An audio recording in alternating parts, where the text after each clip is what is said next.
Comment créer de la valeur à partir d'une marque? On reçoit Maxime Bellemare, cofondateur de l'entreprise Crown, pour en parler.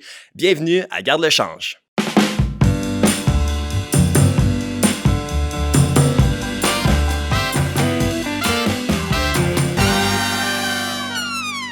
Je suis en compagnie, bien sûr, de mon collaborateur, Samuel Nadeau. Ça va? Ça va bien, toi? Yes. Également, Maxime Bellemare. Merci d'avoir accepté l'invitation. Merci à vous autres. Hey, Max, on va commencer tout de suite avec ta genèse. On aimerait savoir d'où tu viens puis dans quel secteur. Je suis un gars de la Rive-Sud de Québec, Lévis. J'ai grandi dans une famille un peu hors du commun, là, si on veut. Mère monoparentale. Mon père est décédé quand j'avais 5 ans. Donc, à un très jeune âge, je me suis comme ramassé comme l'homme de la famille. Il y avait moi, mon petit frère et ma mère qui travaillaient 7 jours sur 7, le travail autonome. Fait que ça nous a fait grandir dans un cadre un peu hors norme. Je me suis toujours un peu senti à l'écart de la société et des systèmes qu'il y avait. Donc, ça fait en sorte que très jeune, j'ai appris à faire les choses à ma façon. Puis, ça m'a amené à vouloir être mon propre boss assez rapidement. Fait que tu as toujours eu cette fibre-là entrepreneuriale. D'aussi longtemps que je me rappelle, ouais. Parce que t'as dû entreprendre jeune. Ouais. Ma première job, ma mère me l'a rappelé, en fait, dernièrement. Je pense que j'avais 9 ans. Puis, je me suis promené, puis j'étais allé cogner aux portes de mon voisinage. Puis, je me rappelle presque pas de ça, mais c'est elle qui me l'a ramené parce que je voulais gagner de l'argent. Je voulais gagner de l'argent puis amener de l'argent à la maison. Puis je voulais aider ma mère en rentrant de l'argent parce qu'on avait de la misère. Là, c'était pas super. Là. Ma mère s'est jamais remariée. Fait que ça a toujours été nous autres. Là, fait que apparemment, j'étais allé cogner aux portes des maisons autour pour ramasser les feuilles à l'automne. Puis c'est quelque chose que je déteste faire aujourd'hui. C'est vrai, je comprends même pas pourquoi que mon moi plus jeune a voulu faire ça. Puis c'est peut-être en lien, en fait, là, pourquoi j'aime pas ça aujourd'hui. Mais avais-tu pogné une coupe de contrat ou? Je n'avais pogné un, puis ma mère a dit « Pauvre toi, tu n'avais pogné un. » Puis un gros genre? J'étais allé comme à 8-9 heures le matin un dimanche, puis j'étais resté jusqu'à 6 heures le soir. Pour 5 piastres. Ouais, genre, là, tu sais. Puis ça a été ma première vraie expérience entrepreneuriale. Puis par la suite, as-tu des... tu sais, quand là, c'est sûr à 9 ans, tu sais, on pense pas. T'es encore à l'école et tout, mais as-tu, avec des chums ou seul, commencé une entreprise quelconque avant Crown? Oui, absolument. Là. Avant Crown, j'en ai parti beaucoup des entreprises. Je me suis planté beaucoup de fois. La première vraie entreprise là, incorporée que j'ai lancée, je pense que j'avais 16-17 ans. Quand même, c'est jeune. On était jeunes. On importait du café. On avait une vision que le café, c'était de la prochaine grosse affaire. Mm-hmm. Fait que, on a parti une compagnie qui ça s'appelait la Casa del Café. Criff, c'est quasiment la Casa des Papels. Oui, on était vraiment avant-gardiste. Puis, en gros, moi, ce que je voulais, ma vision, c'était de faire... on avait un contact qui achetait du café puis qui leur vendait dans les restaurants. Puis nous, on avait un contact aussi qui vendait du café en Colombie. Fait que ce que je voulais faire, c'était vendre le café avant même de l'importer, là, puis faire l'espèce de transaction d'import-export comme ça. Puis mes partenaires, rapidement, se sont un peu... ils ont pris une autre direction, puis ont voulu faire le marchandisage, puis se battre dans les étagères des épiceries IGA, etc. Donc, on a eu un clash, puis j'ai appris à ce moment-là les douleurs d'avoir des partenaires où est-ce que les visions Il était différente. Ça a été le moment fort de ton apprentissage. Oui, ça a été un de mes premiers coups. Bien s'entourer, puis tu sais, quand on s'engage avec des partenaires, de bien les connaître, peut-être faire passer un test psychométrique peut-être avant, si on savait tout ce qu'on savait aujourd'hui. Ouais. Puis ça t'a amené où après? En affaires, ça m'a amené à vouloir toujours en apprendre plus, puis c'était comme un peu... je savais que j'allais être mon propre boss. Je savais que j'allais arriver à mes fins un jour. Je savais que j'avais un potentiel sans être capable de mettre des mots dessus. J'avais une vision en tête de où est-ce que je voulais me rendre, puis le niveau que je m'évaluais. Parce que j'ai toujours été quelqu'un qui est capable de faire n'importe quoi, qui est capable d'apprendre n'importe quoi, que j'adore apprendre, puis je prends pas non pour une réponse. Fait que je savais que j'allais y arriver. Puis ça m'a amené à essayer, puis continuer à essayer. Puis je voyais ça comme... Il y avait un point B, là, comme je suis au point A, puis il y a un point B, puis à chaque fois que je me plante, ben, je me rapproche du point B, de ma destination. Puis ma destination, c'était être parti en affaires, avoir quelque chose qui roule, quelque chose qui fonctionne. Quelque chose comme Crown aujourd'hui. Oui, effectivement. Fait que là, à 24 ans, tu as décidé de te lancer en affaires, tu as décidé d'ouvrir Crown, c'est à partir de où? Est-ce que tu étais tout seul, premièrement? Non, j'étais avec principalement avec mon frère. Là. C'est une compagnie que j'ai même pas partie pour moi. Au départ, c'était pour mon petit frère. OK. Moi, j'habitais à Toronto, ça faisait 2 ans. J'avais essayé là-bas. Écoute, j'étudiais l'investissement immobilier. Je voulais m'en aller là-dedans carrément. Puis mon frère m'appelle, il me dit: j'ai besoin d'aide, je suis pas capable de me trouver de job, puis j'aurais besoin que tu viennes m'aider. C'était un artiste incroyable qui a pas fini son secondaire parce qu'il dessinait trop dans ses cahiers, il écoutait pas. Puis moi, j'avais acheté une machine à tatouer, puis j'avais dit, au lieu de faire des graffitis puis avoir du trouble avec la police, commence à tatouer les gens, puis fais-toi payer en échange. Fait que ça a commencé de même. Puis là, quand il m'a appelé, je suis descendu, puis j'avais comme mission de ouvrir un salon de tatouage, l'aider à comprendre les basics, là, la base de comme petite caisse, fermeture de petite caisse, ouverture de petite caisse, puis bon, comment gérer sa propre business. Ensuite de ça, de fil en aiguille, on bâtissait les systèmes, on créait. Puis moi, j'étais revenu à Québec, puis je voyais qu'il y avait un manque pour la coiffure pour hommes. Il n'y avait pas de barbier à Québec. Puis, ça, on était quoi, en 2013? 2013, okay. Ouais, 2013. Puis là, 2014, c'est là qu'on a décidé de dire, bon, ben, regarde, le salon de tatouage, c'est un bon concept, on a une belle clientèle, on va la ramener à Lévis. Puis, on va amener des barbiers, on va amener des chaises de barbier, puis on va essayer ça, tu sais. Ça faisait comme 3-4 fois que je disais à ma blonde à Toronto, donne-moi un autre 3 mois, j'en reviens, donne-moi un autre 3 mois, j'en reviens. Elle a toujours dit oui. Puis elle disait, pas de trop, puis à un moment donné, j'espère que tu l'as demandé en mariage. Oui, ça s'est fait cet été. OK, t'as encore cette blonde-là? Malade, c'est une belle histoire. Puis dis-moi, à quel moment tu t'es dit, ou ça a été quoi ton premier focus pour créer de la valeur? Ben, c'est ça. Mon premier focus pour créer de la valeur, quand j'ai décidé de rester, quand j'ai annoncé à ma blonde que je restais, la valeur que moi je voyais dans cette entreprise-là, c'était de pouvoir construire un brand, une marque. Une marque, exact. Okay. C'est quelque chose que j'ai toujours voulu faire, de partir une marque, puis j'aimais l'univers autour des marques, puis donc c'était la valeur ultime que moi je voulais créer. Une marque reconnue. Une marque reconnue. Que les gens diraient, ah oui, ça, Crown, c'est exact. Vraiment une... Puis juste pour donner une idée à quel point que j'accepte tout genre de défis, on a décidé d'amener, de prendre le nom Crown, puis de l'écrire avec 4 lettres qui font pas de sens, pour se donner un challenge de plus en créant la marque. On se regarde de créer une marque avec ça veut dire qu'on a réussi, tu sais. Puis c'est ça. Puis comment on a créé de la valeur? Mais c'était simple. Il y avait une demande, il y avait une valeur en tant que telle dans cette industrie-là pour une coupe de cheveux que nous, on donnait. On avait des techniques qui se donnaient pas, qui s'enseignaient pas au Québec. Puis des techniques de coupe de cheveux. De coupe de cheveux, exact. Moi, j'avais appris d'un voyage antérieur, d'un projet antérieur en Floride. T'étais genre le professeur. Ben, moi, j'ai décortiqué ce que j'avais appris sur le tas. Okay. Je l'avais dans ma tête. Je l'ai décortiqué parce que j'étais pas barbier. Là. Je connaissais le métier de barbier par amour et passion de la culture, mais j'avais jamais pensé en faire une carrière. Puis j'ai décortiqué ce que j'avais dans ma tête. Je l'ai enseigné à un gars, Olivier Bilodeau. Puis Olivier, c'était un de mes clients, il est devenu barbier. Puis c'est là que j'ai commencé à comprendre comment j'allais pouvoir créer de la valeur, amener du monde à faire mousser la marque, puis à élever la marque dans le fond. Fait que, faire triper le monde. Exact. Fait que moi, je donnais une formation à quiconque qui voulait apprendre le métier parce que le métier commençait vraiment à avoir de l'engouement. Donc, je donnais une formation à quelqu'un, puis cette personne-là, pratiquait son métier, faisait rentrer des clients, amenait son réseau de contacts, coupait les cheveux, faisait rentrer de l'argent. Puis moi, l'argent, pendant 3 ans de temps, tout ce que j'ai fait, c'est que je l'ai réinvesti dans la compagnie pour améliorer nos systèmes, améliorer notre marque, améliorer nos équipes, puis c'est ça.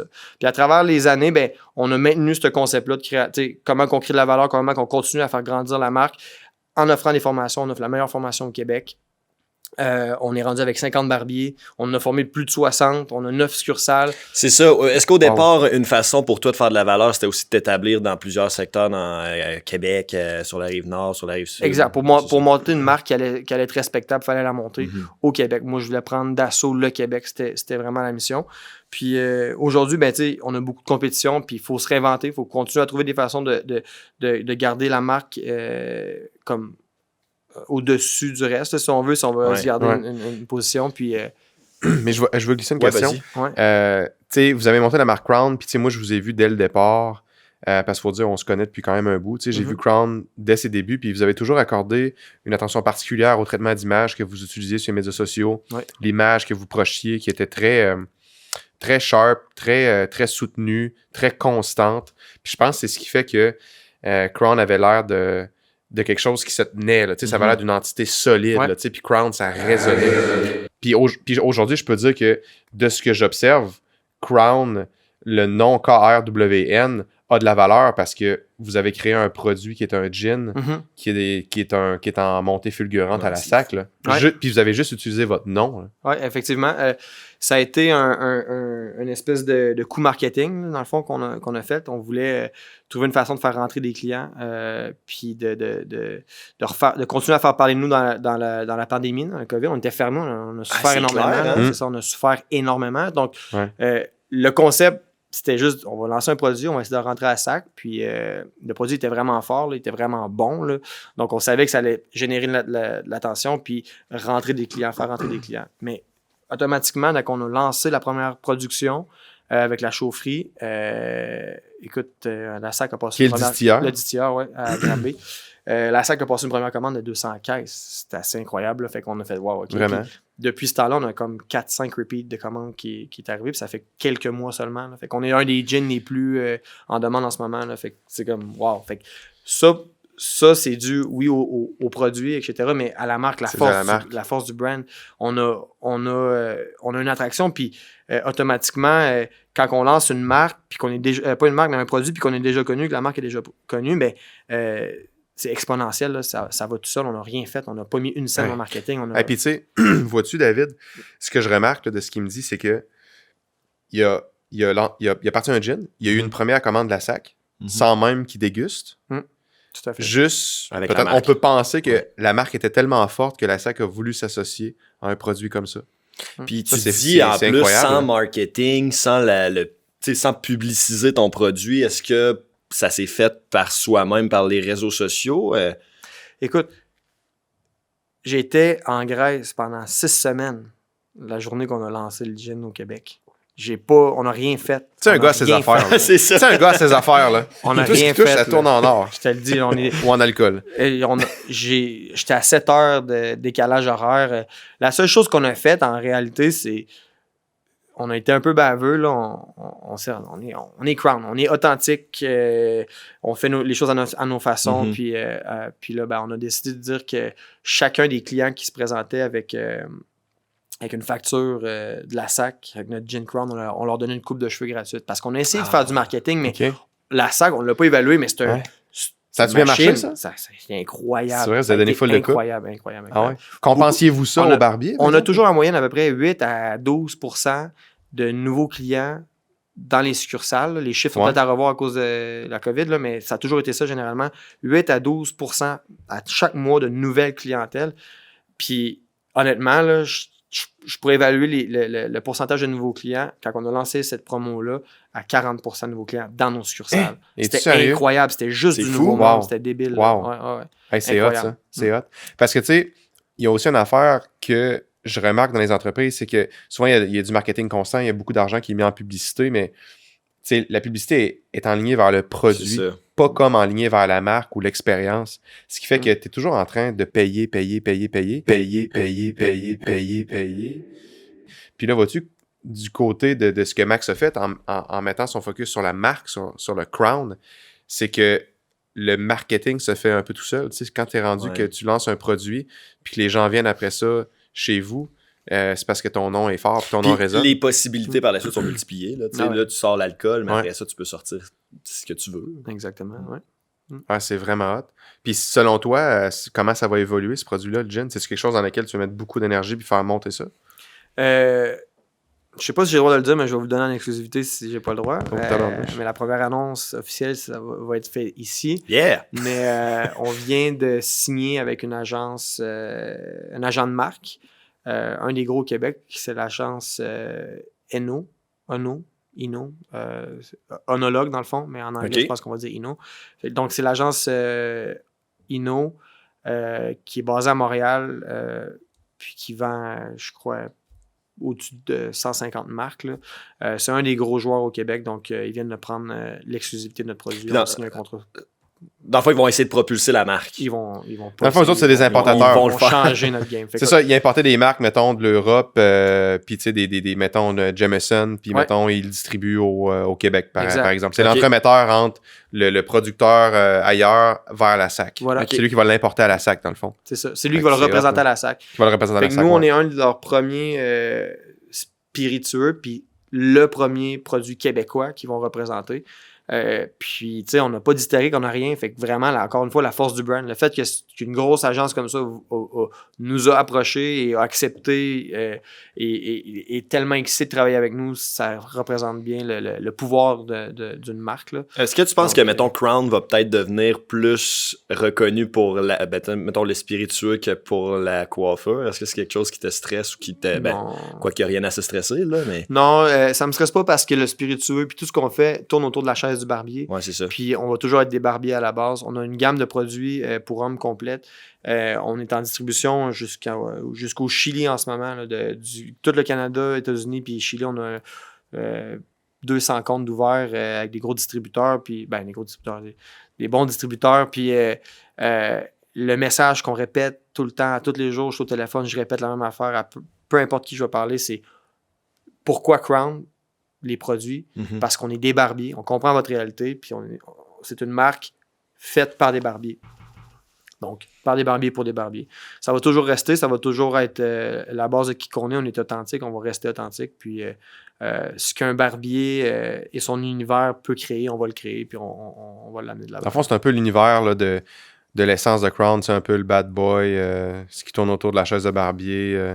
Ça va faire... Parce que moi, Crown, ça sonne un peu... là. Bad boy. Là, gentleman moderne, je dirais. Là. C'est bien dit. C'est bien dit. Gentleman moderne tatoué. C'est ça? Ouais. C'est pour ça que je pense que venait mon bad boy, parce que quand je rentre là, ça a toute l'air de des toughs. Puis, c'est vrai. Mais ils ont des cœurs d'agneau, par exemple. Ben justement, la fille de Ino, l'agence, elle dit là, moi, je voulais envoyer mon fils se faire couper les cheveux. Puis là, je t'ai dit sur votre site internet. Puis elle dit là, il va falloir que tu me dises ce qu'ils prennent parce qu'ils font toute peur. Sinon, fait que là, elle a envoyé son fils puis il est revenu tatouer, c'est ça? Voilà. Est-ce que je me trompe ou une année là, c'est une petite parenthèse à Occupation Double, vous étiez représenté? Ouais. Check ça. L'échange, tu sais, moi, pour la création de valeur, c'est je te donne quelque chose qui a une valeur pour toi, puis tu vas me donner quelque chose en retour qui a encore plus de valeur pour moi. Là, mais le meilleur exemple, c'est ça. Occupation Double avait besoin de quelqu'un pour coiffer les barbiers, les candidats sur le plateau avant les départs. Donc, ils venaient de faire la sélection pour leurs photos d'annonces, etc. C'était au Québec, là? C'était à Montréal, ouais. Okay. Fait que moi, j'ai eu le call. Mon grand chum, Alain Deleganza, m'appelle et me dit « Hey, on a besoin d'un barbier, on sait pas c'est qui. Si vous êtes les meilleurs au Québec, on vous envoie là-bas. » Parfait. Fait que là, je vais là, puis je coupe les cheveux, puis là, je me rends compte là, qu'ils vont avoir le même problème, eux autres, en Grèce, parce que c'était l'année de la Grèce. Donc, moi, j'ai poussé. J'ai dit, vous allez avoir besoin d'un barbier. Puis je dis à tous les candidats, dis à la prod que tu veux un barbier en Grèce. Puis moi, je vais arriver par en arrière, puis je vais dire que je peux envoyer un barbier en Grèce. Très fort. Donc, la valeur que nous, on leur offrait, c'était, hey, une coupe de cheveux, nous, c'est facile. On te la donne. En échange, donne-moi la visibilité que j'ai besoin. Puis ça a été énorme pour la création de valeur. La grosse visibilité. Incroyable. Là. Peux-tu dire que c'était ça l'événement qui a comme plus propulsé le nom Crown? Les produits. On a fait le lancement des produits. C'est vrai, vous aviez des boîtes, je pense. Oui, c'est ça, exact. Puis un mur de display. Mais je crois, tu sais, nous, on a déterminé, après l'analyse des retombées de ça, que les gens qui nous connaissaient déjà, nos clients qui nous connaissaient déjà, ou qui n'étaient pas clients mais qui connaissaient la marque, ça l'avait renforcé la crédibilité du brand, l'image de la marque face à eux, mais ça ne nous a pas amené de nouveaux clients tant que ça, immédiatement. C'est avec le travail qu'on est allé mettre en arrière par la suite qu'on est capable d'aller chercher des clients puis convertir, là, mais ça a été difficile, ça a été très difficile, mais bref, c'était un bel exemple de... Ça a installé une grande notoriété. Là. Incroyable. Mais c'est très fort, parce que sais, je veux dire, quand tu penses à ça, ces gens-là, mettons, les gars en Grèce, là, ça reste qu'il faut qu'ils s'entretiennent. Là. Je veux dire, ça se passe sur plusieurs semaines, ce show-là. Là. Fait que, il fallait qu'il y ait quelqu'un pour leurs cheveux. Puis, tu sais, là, il allait-tu envoyer une coiffeuse qui allait faire ça pour tout le monde? Je pense que c'est plus hot d'avoir un barbier, je pense. Mais je pense que ça a été une des premières années où est-ce qu'il y avait vraiment quelqu'un dédié pour ça. Puis là, à cette heure, depuis moi, là, ça a toujours été quelqu'un de nouveau. Puis là... mais avant ça, je pense, là, c'est une coiffeuse de la prod, genre? C'était du monde de où est-ce qu'il était. C'est ça. Ouais. Ah ouais. Est-ce que tu penses que cet événement-là a fait un peu remousser ben, je sais pas, comment on dit ça? Qu'est-ce que tu veux faire mousser tes cheveux? Le métier, le métier de barbier. Je pense que, mais c'était clair que le timing était bon parce qu'on était comme dans le pic, là, à ce moment-là. 2018, on parle, mais oui, ça l'a aidé à faire remousser ce métier-là. Mais puis tu sais, on le voit après ça avec les années à suivre, qu'est-ce qui est arrivé. Il y a eu d'autres barbiers, il y a eu des barbières. On a un barbier qui vient de sortir de là, justement, un de nos associés, un actionnaire, Pat, qui vient de sortir de là. Fait que, il était à Occupation Patrice. Double. C'est ça. Patrice ou Patrick? Patrice. C'est cool, capoté parce qu'on est passé par plusieurs chemins d'affaires qu'on se disait... Ah ouais, t'as fait ça aussi? C'est ça. Ça fait quoi? Tu me disais, ça fait 7 ans? 7 ans. 2 années COVID, je les annule, moi. Fait que ça fait 5 ans. J'attends que ça reparte le compteur. Là. Mais là, comment ça va, là? C'est tough. On a un focus sur les produits. On a mis énormément d'investissement sur les produits parce que c'est ce qu'on a cru qu'il allait pouvoir nous faire tenir la pandémie. Ouais. Donc, ça va super bien. On est associé avec un Go States. On crée de la valeur sans cesse. On a un message qui est différent dans l'industrie. On a une pommade, puis c'est tough là, dans l'industrie. Le produit, la pommade qu'on a, on a développé les formules de tous nos produits. Comment ça marche? Explique-moi ça. T'engages un chimiste, tu dis je veux ça, plus comme ça, moins comme ça. Puis lui, il t'arrive avec des formules, puis tu dis non, change tes ingrédients. Puis comme un gin. Tu n'as pas pris sur Alibaba Express, là? Non. Okay. Non. Fait que t'engages un chimiste. Ouais. Il est spécialisé dans le produit pour homme ou c'est un chimiste cosmétique? Un chimiste cosmétique. Ouais. Un chimiste cosmétique. Ouais. Tu pêches ça où, ça? Dans le Saint-Laurent, man. On voulait quelqu'un au Québec, puis c'est de contact en contact. J'ai rencontré un gars, puis... lui, il te propose des choix. Ouais, lui, j'ai dit, hey, Frankie, comment tu le veux, Frankie, je veux ça avec telle affaire. Il dit, t'es malade, ok, je reviens. Puis il m'arrive avec une formule. Ah ouais? Fait que t'as des nouvelles gammes à chaque... Là, on a slacké, mais ouais, fait qu'on a plein de produits. On a peut-être une douzaine de produits lined up dans la ligne prête à produire, mais qu'on attend. Là, fait qu'innover passe... Pour faire de la valeur, il faut aussi innover. Ouais, il faut innover. Parce que c'est ça, tu sais, la pommade en tant que telle, on a une formule, mais tout le monde peut copier nos formules. Là. Tu peux avoir de l'ingénierie inversée. Bon, tu sais, donc le jeu dans le monde des cosmétiques, où est-ce que nous, on s'est situé, c'est par rapport au salon de barbier aux professionnels. Fait qu'on a voulu être exclusif aux professionnels parce que c'est ça qu'on est. On est des barbiers qui font des produits pour des barbiers. Peux-tu dire que c'est plus haut de gamme à cause de ça? Oui, c'est plus haut de gamme que les produits aux consommateurs directs? Ah ouais, OK. Ouais. On n'a pas les marges. On n'a pas notre cost est beaucoup trop élevé pour rentrer dans les marges avec les gens coutus puis avec les big box. Là. Fait que, OK. Ouais. Fait qu'on s'est positionné là. Puis tu compétitionnes avec 3000 différentes marques, puis tu vends toute la même affaire, puis à un moment donné, c'est comme, comment tu fais pour différencier? Fait que nous, ce qu'on est allé faire, c'est, je me suis associé avec un de mes chums de longue date, qui est lui devenu une vedette internationale, barbier de l'année cette année, aux Grammys Barbier, je sais pas si vous saviez que ça existait, les Grammys internationales Barbier.